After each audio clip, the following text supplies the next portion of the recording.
आज ही Doubtnut app download करें। Doubtnut पर होगा अब आपके सभी मैथ्स, केमिस्ट्री, फिजिक्स और बायोलॉजी डाउट्स का सफाया। बस अपने क्वेश्चन की फोटो खींचो, उसे क्रॉप करो और तुरंत वीडियो सोल्यूशन पाओ। Download now. हमें बताना है कि ग्रोथ को हम लिविंग ऑर्गेनिजम्स की डिफाइनिंग प्रॉपर्टी क्यों नहीं मानते हैं। अब वैसे तो हमें पता है कि सभी लिविंग ऑर्गेनिजम्स, सभी लिविंग थिंग्स में ग्रोथ हमेशा हमें ऑब्जर्व करने को मिलेगी, लेकिन ग्रोथ को हम डिफाइन कैसे करते हैं? हम कह सकते हैं कि किसी लिविंग ऑर्गेनिज्म के मास में या साइज में ये एक इरिवर्सिबल टाइप का इंक्रीज होता है।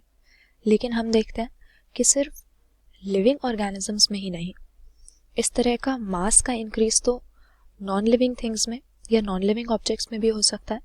जैसे कि अगर कोई सैंड ड्यून है या सॉइल का कोई माउंड है, तो ऊपर से सॉइल की एक्यूमुलेशन की वजह से इसका मास भी इंक्रीज हो सकता है। तो इसीलिए इस तरह की जो ग्रोथ हो रही है, जो बाहर से, आउटसाइड से मटेरियल के एक्यूमुलेशन से हो रही है, उससे भी मास में इंक्रीज आ रहा है। इसीलिए क्योंकि नॉन लिविंग थिंग्स भी इसे शो कर रहे हैं इस तरह के इंक्रीज्ड मास को, तो हम ग्रोथ को लिविंग ऑर्गेनिजम्स की डिफाइनिंग प्रॉपर्टी नहीं कहते।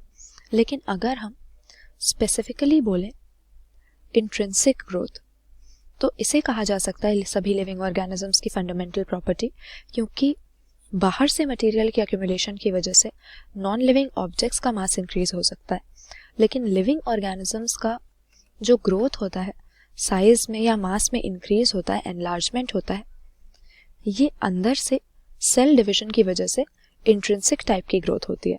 तो अगर अपने ऑप्शंस को देखें, पहला लिखा हुआ है कि सब लिविंग ऑर्गेनिजम्स ग्रोथ शो नहीं करते। ये स्टेटमेंट गलत है। ग्रोथ, डेवलपमेंट और साइज या मास का इंक्रीज हमें सभी लिविंग ऑर्गेनिजम्स में मिलता है। उसी तरह से दूसरा लिखा हुआ है कि नॉन लिविंग थिंग्स भी इनसाइड या इंट्रिंसिक ग्रोथ शो कर सकती है। अगेन ये गलत है। अगर किसी नॉन लिविंग थिंग का मास इंक्रीज हो रहा है तो वो बाहर की तरफ से मटेरियल्स के एक्यूमुलेशन से होता है। इनसाइड ग्रोथ सिर्फ हमें लिविंग ऑर्गेनिजम्स में मिलती है। फिर लिखा हुआ है कि नॉन लिविंग थिंग्स मास इंक्रीज करके ग्रो कर सकते हैं। ये स्टेटमेंट यहाँ पर करेक्ट हो जाएगा। ग्रोथ को हम क्यों डिफाइनिंग प्रॉपर्टी नहीं कहते? क्योंकि बाहर से मास इंक्रीज करके, अपना साइज इंक्रीज करके नॉन लिविंग थिंग्स भी ग्रोथ शो कर सकती हैं। क्योंकि लास्ट में जो लिखा हुआ है, अगेन ये ग्रोथ के साथ नहीं, रिप्रोडक्शन के साथ एसोसिएटेड है, तो ये भी हमारा करेक्ट आंसर नहीं होगा।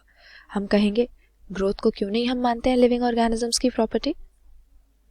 क्योंकि यहाँ पर इंट्रिंसिक ग्रोथ स्पेसिफिकली नहीं कहा हुआ, और अगर सिर्फ ग्रोथ की बात करें तो मटेरियल्स की एक्यूमुलेशन से ये नॉन लिविंग थिंग्स या नॉन लिविंग ऑब्जेक्ट्स में भी हम ऑब्जर्व करते हैं। क्लास 6 से 12 से लेके नीट, IIT, JEE मेंस और एडवांस के लेवल तक 10 मिलियन से ज्यादा स्टूडेंट्स का भरोसा। आज ही डाउनलोड करें डाउटनेट ऐप या व्हाट्सएप कीजिए अपने डाउट्स 8400 400 400 पर।